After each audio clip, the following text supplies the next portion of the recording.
Bey, hoş geldiniz. Türkiye'de hemen hemen herkes siz Zalim parçasının bestesiyle tanıyor. Siz onu Türkiye'de tanıştınız. Ama fakat önce biraz kendinizden bahseder misiniz? Özünüz barədə danışır mısınız? Kendimden ne söyleyebilirim, onu söyleyebilirim Harayı ki, kurtardınız, nice başladınız? ben Bakü'de musiqiçilər neslinde, ailesinde doğuldum. Benim atam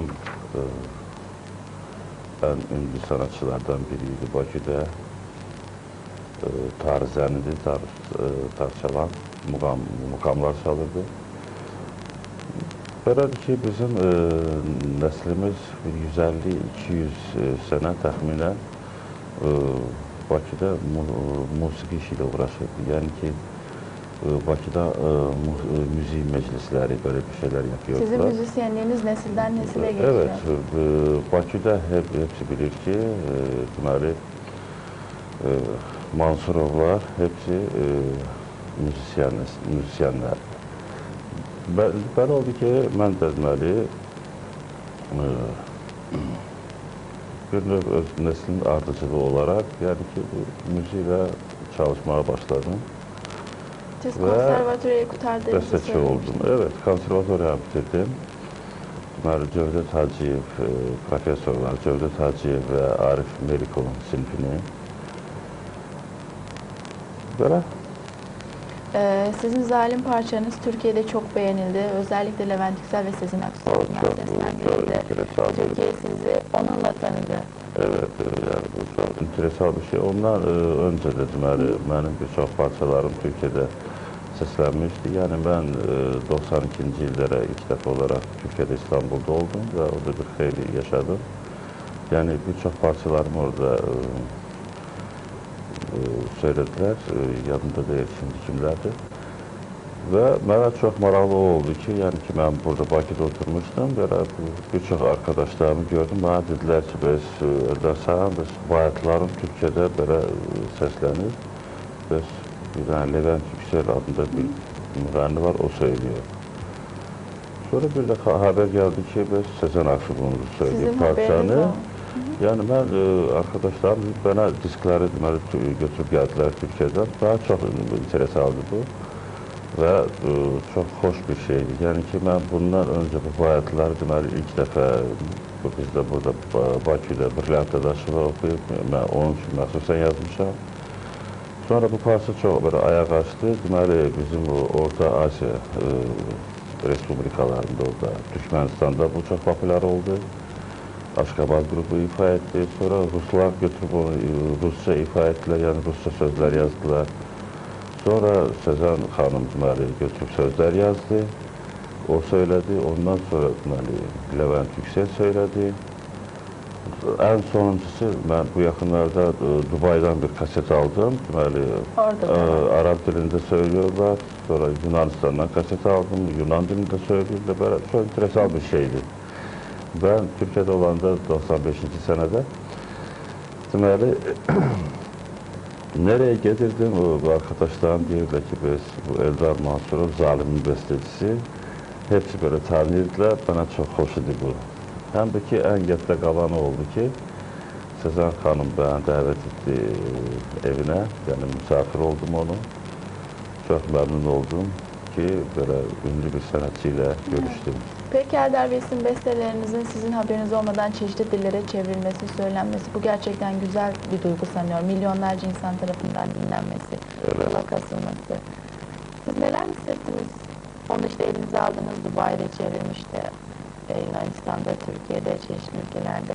İlk geçirdiğiniz sesiniz neydi var içinizde? Hisler geldi ki de bundan böyle bakanda kurtuluş İslam olabilir. Yani ki en güzel hislerdi. Yani ki senin müziğin böyle değil, yani ki bir parça. Yani dilinden aslı olmayarak birçok halkların mesela yüreğine yatır. Yani bu çok güzel bir histi.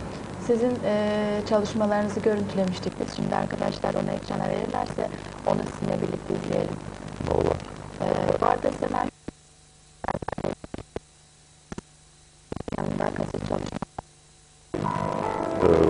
Böyle bir şey bu yakınlarda Bakü Raks bir Kemal Ses'in olurdu. Benim 2 diskim çıktı.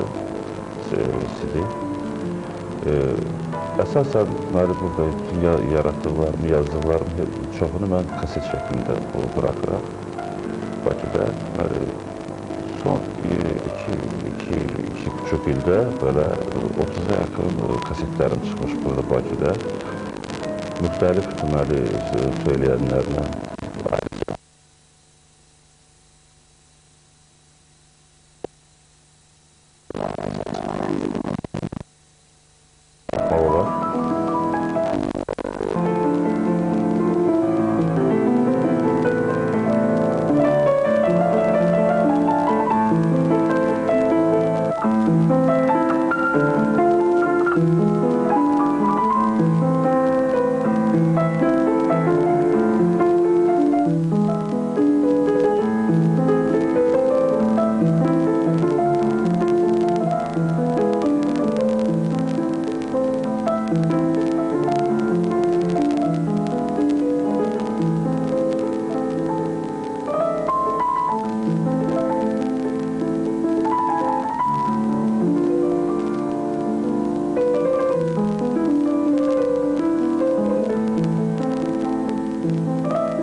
Eldar Bey, siz bestelerinizi yaparken neleri istinaden yapıyorsunuz, ne ister geçiriyorsunuz? Çünkü kolay değil.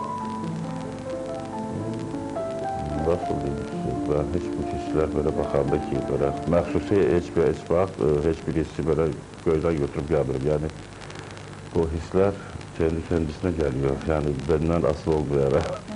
Evet. Şimdi yeni çalışmalarınız var mı Eldar Bey? Bestekarım öyle gel ki her zaman gene eğer bu işle uğraşırsa, bu sanatla her gün onunla yeni bir çalışması olmalıdır.